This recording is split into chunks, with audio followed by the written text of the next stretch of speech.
Karauli Dholpur Lok Sabha seat से कांग्रेस की ticket पर दावेदारी जता रहे विक्रम सिंह से खास मुलाकात।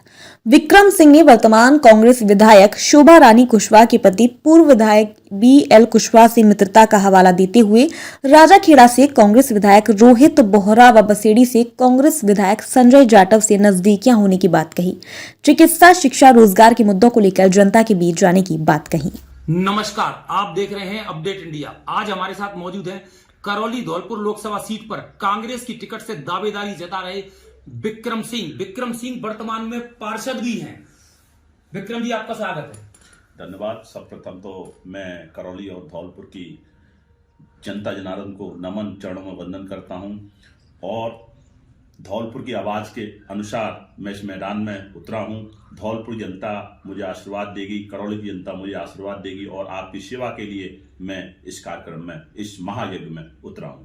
धन्यवाद। विक्रम जी, पहले तो आप चैनल के माध्यम से लोगों को अपना संक्षिप्त परिचय दीजिए। संक्षिप्त परिचय तो यह है कि एक मैं मध्यम वर्ग, एक मध्यम परिवार से ताल्लुक रखता हूं और एक मध्यम परिवार का व्यक्ति जो होता है, जो हर परिस्थिति में जानता है, अपने विकास की परिपाटी को लिखता है, जिस तरीके से संघर्ष करके इस पायदान पर, इस सामाजिक अनुदान में हम भागीदार होके मैंने देखा कि किस तरीके से समाज का विकास कर सके। तो वर्तमान में मैं पार्षद हूं और पार्षद रहते हुए मैंने करीब 12 से 13 वार्डों में काम कराया। तो मैं चाहता हूं कि क्यों ना मुझे मौका मिले, जिस तरीके से मैं सेवा कर पा रहा हूं अपने विधानसभा या धौलपुर की, क्यों ना मैं बड़े स्तर पर पूरे 8 विधानसभाओं की और इस राजनीतिक क्षेत्र में आगे बढ़कर अपने लोगों की, अपनी जनता की, अपने अपनों की सेवा करने का मौका मिले। विक्रम जी, आप कांग्रेस के भी पदाधिकारी पूर्व में रहे हैं, बसपा के भी पदाधिकारी पूर्व में रहे हैं। इसके अलावा आप वर्तमान में भाजपा से पार्षद हैं। फिर कांग्रेस से टिकट का विचार कैसे मन में आया?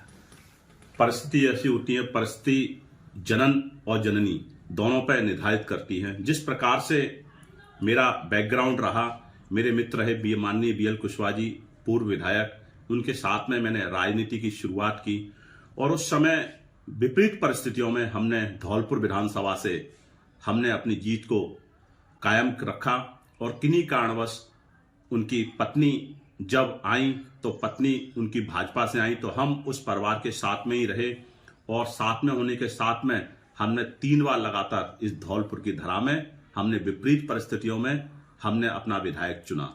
तो ये जो आने का जो दौर होता है अपनों के साथ में, जिस प्रकार से बात करें कि अब कांग्रेस की हमारी पार्टी है, क्योंकि ये कांग्रेस मेरा परिवार था। NSUI से मैंने शुरुआत की थी और कांग्रेस से जब मैंने शुरुआत की थी सन 2005 से मैं कांग्रेस का एक सिपाही बन के रहा, कई राजनीतिक पदों पर रहा, छात्र नीतिक पदों पर रहा। तो मेरी परिवार में वापसी हुई तो बड़ा खुशी का माहौल है। जिस प्रकार से मेरे पारिवारिक संबंध हैं माननीय बोहरा जी से, माननीय बाबूजी का आशीर्वाद, हमारे तीनों पीढ़ियों के पारिवारिक संबंध हैं। जिस प्रकार से संजय भाई से मेरे राजनीति के साथ में रिश्तेदारी के संबंध हैं, जिस प्रकार से मेरे परमार साहब के साथ में मेरे बहुत नजदीकी संबंध हैं।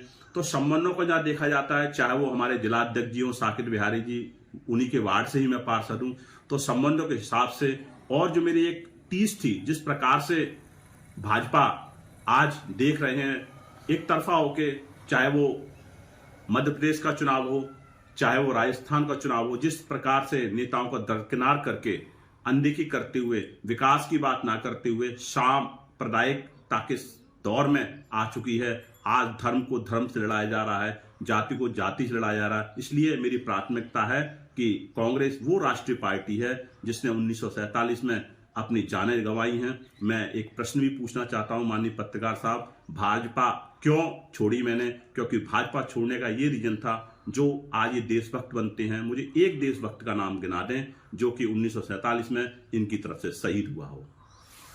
माना जाए कि अपने राजनीतिक रसूखातों के चलते आपने पार्षद से सीधा लोकसभा टिकट मांगने की लंबी छलांग मारी आपने। देखिए, एक शेर है कि रसूले पाक से जाके कोई इतनी सी खबर कर दे कि गम अब झेले नहीं जाते, पत्थर का जिगर कर दे। तो मैं बात करना चाहूंगा, संभ्रांत हमारे समाज के लोग हैं।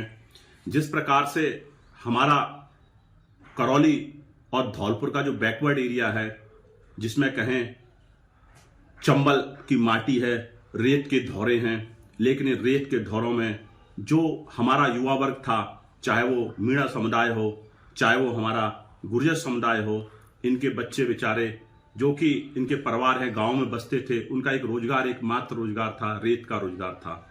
लेकिन सत्ता में जब भाजपा रही, सत्ता में केंद्र से लेके यहां तक रही, लेकिन उन्होंने इस समुदाय के लिए कोई कार्य नहीं किया। आज आप देख सकते हैं, आपको आए दिन खबरें मिलती होंगी, किसी के टायर में गोली मार देती है पुलिस, तो किसी के पैर में गोली लग जाती है। तो इतनी अराजकता जो धौलपुर करौली में फैल रही है, ये क्यों फैल रही है? क्यों? क्योंकि आप रोजगार देने में असफल रहे।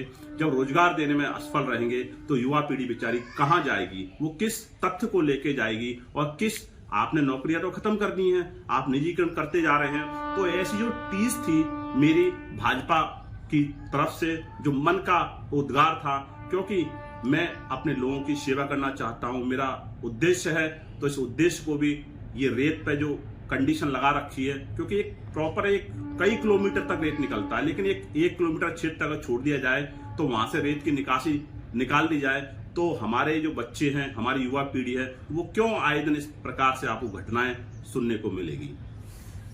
आप जनता के बीच जाएंगे, किन किन मुद्दों को लेकर आप जनता के बीच जाएंगे?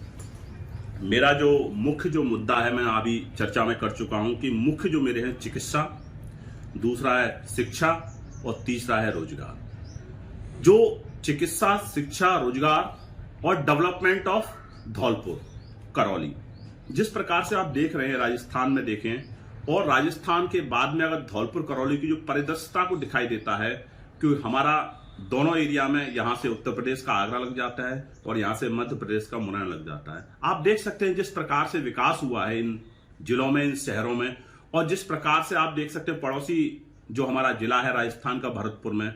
लेकिन अगर रेवेन्यू की बात करें तो सबसे ज्यादा रेवेन्यू जो राजस्थान सरकार कमाती है वो धौलपुर करौली से कमाती है।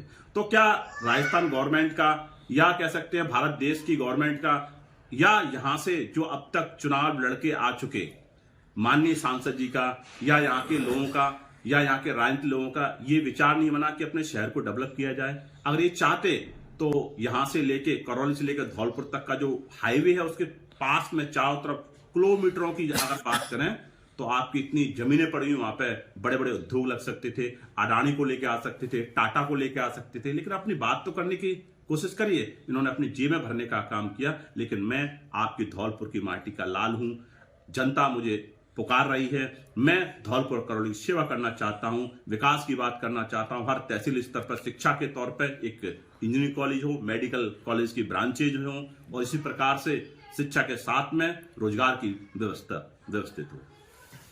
वर्तमान में कांग्रेस से टिकट मांगने वालों की लंबी फेहरिस्त है, आप उन सबके बीच में अपने आप को कहां पाते हैं? मैं उन सारी फहरिस्त में नंबर अपने आप को 1 पर पाता हूं, क्योंकि धौलपुर की जनता, धौलपुर करौली की जनता मेरे साथ में है। वो चाहती है कि एक विकास पुरुष को, अपने नेता नहीं चाहती है, वो चाहती है कि एक धौलपुर की माटी का लाल, उसका बेटा आएगा जो हमारे जो 70 सालों तक विकास को रुका पड़ा है, उस विकास को परिपाटी के तौर पर विकसित करेगा। इसलिए मैं इस क्षेत्र में आकर सेवा के लिए आना चाहता हूं। आप हमारे चैनल के माध्यम से जनता को कुछ संदेश देना चाहें? मैं जनता को यही संदेश देना चाहता हूं कि आप अपने एक अमूल्य वोट से आप अपना नेता चुनते हैं। जिस अमूल्य वोट से आपने जब हमारे नेता को चुना, माननीय हमारे सांसद साहब 2 बार यहाँ के सांसद रहे, और दोनों बार ही कहें तो भारत सरकार भी बीजेपी की रही, तो ये कनेक्टिविटी चाहते तो इस धौलपुर को इतना चमका सकते थे। लेकिन उन्होंने कोताव बरता। क्यों बरता? क्योंकि वहां पर जो डिसीजन मेकर होते हैं, डायरेक्ट डिसीजन मेकर, मुख्य डिसीजन मेकर के तौर पर माननीय प्रधानमंत्री जी होते हैं। जिस प्रकार से आप बात करें, जल निधि से नल के द्वारा जल, जो कि जल शिक्षा के तौर पर माननीय शेखावत जी रहे मंत्री, वो चाहते तो धौलपुर के माध्यम से, मंत्री जी के माध्यम से यहां पर पानी की व्यवस्था कर सकते थे प्रॉपर। वो चाहते, जिस प्रकार से कोटा में कोटा बैराज बना हुआ है, और आज हमारे धौलपुर की आप देख सकते हैं चारों तरफ पहाड़ियां हैं, यहां पर एक बहुत अच्छा बैराज बन सकता था। और बैराज बनने के साथ में यहां से कम 5 से 6 जिलों में प्रॉपर वे में गांव के लिए, किसानों के लिए प्रॉपर पानी जा सकता था, विद्युत का उत्पादन हो सकता था। ये शहर भी हमारे कोटा की तरह एजुकेशन तौर पर जहां पानी होता है, जहां बिजली होती है, वहां प्रोग्रेस होती है। इसी प्रकार से धौलपुर भी एक कोटा के क्षेत्र में हमारा धौलपुर डेवलप हो सकता था, लेकिन हमारे नेता ने ध्यान नहीं दिया। विक्रम जी, आपका बहुत बहुत धन्यवाद। थैंक यू सर, आपने मुझे इतना समय निकाला। और मैं तो कहूंगा कि तुम उस शहर के हो, एक शेर है कि तुम उस शहर के हो जहां लोगों के दिल पत्थर के होते हैं। हम उस शहर के हैं जहां पत्थरों के सीनों में दिल होते हैं। माननीय मोदी जी, ये करौली धौलपुर पत्थरों की नगरी है। यहाँ का लाल पत्थर, यहाँ का सफेद पत्थर, जो कि आज राम मंदिर में यहाँ की शोभा बढ़ा रहा है, अयोध्या की शोभा बढ़ा रहा है, ये भी पत्थर हमारी देन है। यहाँ का लाल किला दिल्ली का, चाहे वो कुतुब मीनार हो, चाहे वो लाल किला, वो भी यहाँ की धौलपुर का पत्थर है। तो माननीय, आप हमारे लिए पत्थर मत बनिए। धौलपुर के विकास के लिए मुझ जैसे गरीब को, मुझ जैसे सामान्य परिवार को, यहाँ के लोकल के व्यक्ति को अगर टिकट मिलता है तो आप भी समर्थन में मेरे आ जाइएगा। धन्यवाद। ये थे विक्रम जी, जिन्होंने मोदी जी से भी अपना समर्थन करने की अपील करी और बताया कि धौलपुर जिले का विकास राजनीतिक अनदेखी के करते हुए उतना नहीं हो पाया जितना होना चाहिए। मैं अपडेट इंडिया के लिए अनूप शर्मा।